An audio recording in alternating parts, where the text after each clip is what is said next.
वहाँ तक की यात्रा हम चाहेंगे कि आप सबके सहयोग से और महाराज श्री के आशीर्वाद से पूरी हो। आज शंकर जी का विवाह हो जाए, अगर किसी ने भांजी नहीं मारी तो, भांजी मारी तो फिर बात अलग है, उसको देर लगेगी, फिर कुछ न कुछ करना पड़ेगा।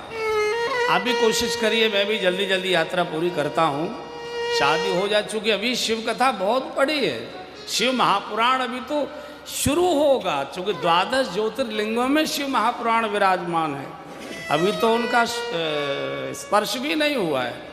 तो मैं चाहूँगा कि कल पूर्णाहुति होते होते कम से कम आधे शिव ये जो हमारे ज्योतिर्लिंग हैं इनका हम लोग दर्शन कर लें, आधों को नमन कर लेंगे, आधे से भी काम चल सकता है।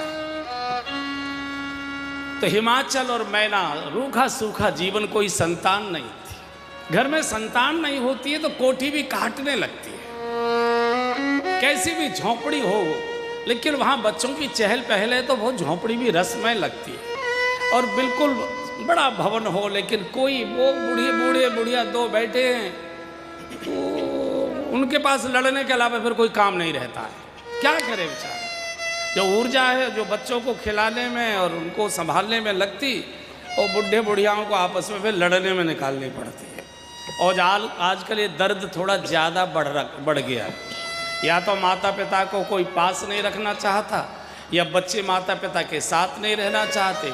बच्चा अगर सुशील है, बड़ा आज्ञाकारी है, अच्छा है, तो गुड़गांव जाके बस गया, विदेश बस गया, दिल्ली बस गया, मुंबई बस गया, बंगलोर बस गया।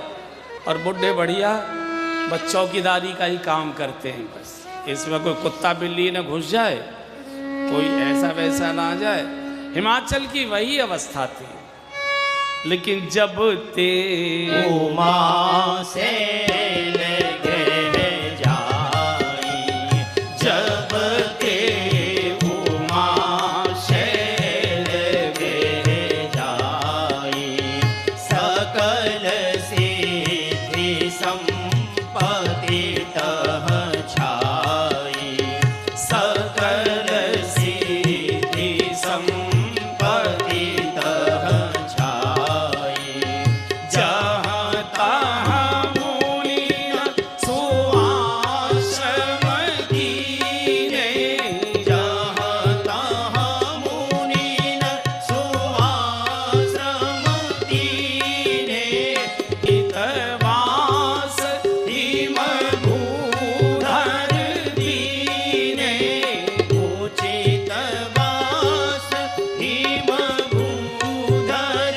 दीने, शेर गिर जागे आए, सोह शैल गिर जागे आए, जिमि जनु राम भगति के पाए, जिमि जनु राम भगति के पाए, जब ते उमा शैल गृह जाई, जब ते उमा शैल गृह जाई।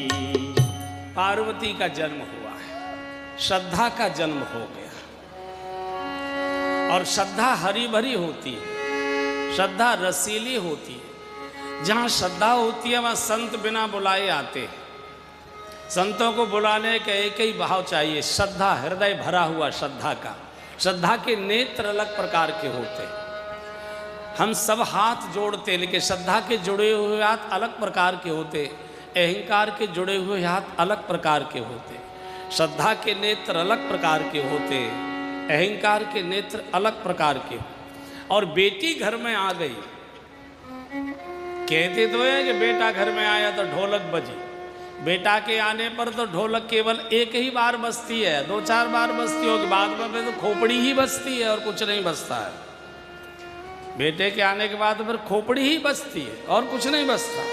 बेटी के आगमन से नित्य उत्सव। आज राखी है, आज द्योज है, आज ये है, आज कन्या पूजन है, आज गौर पूजन है, आज ऐसा उत्सव है, आज ये महोत्सव है। बिटिया अगर घर में है तो सब लोग खिलखिलाते रहते। और आपने सुना होगा जब बेटी जन्म लेती है, बेटी जन्म लेती है तो क्या कहते हैं? लक्ष्मी आई है। बेटी का जब जन्म होता है तो क्या कहते हैं? लक्ष्मी आई है। और जब बेटे का जन्म होता है तो कोई कहता है विष्णु आए हैं, कोई कहता है। बेटी आई है तो लक्ष्मी आई है, बेटा आया है तो कोई नहीं कहेगा कि विष्णु आया है। कौन आया है भगवान जाने, कौन आया है भगवान जाने। बहुत लाड़ प्यार से पालन हो रहा है। पूरा हिमाचल हरा भरा हो गया। श्रद्धा जीवन को हरा भरा कर देती है। भौरे गुंजारने लगे, झरने झरने लगे, नदियों में जल स्तर बढ़ गया। पूरा का पूरा हिमाचल साधु महात्माओं के आगमन से वेद मंत्रों की ध्वनि गूंजती है। चारों ओर यज्ञ आदि के अनुष्ठान होने लगे। श्रद्धा धार्मिक अनुष्ठान कराया करती। कुतर्क इन आयोजनों को निंदा करके बंद कराने की कोशिश करते। अचानक एक दिन नारद समाए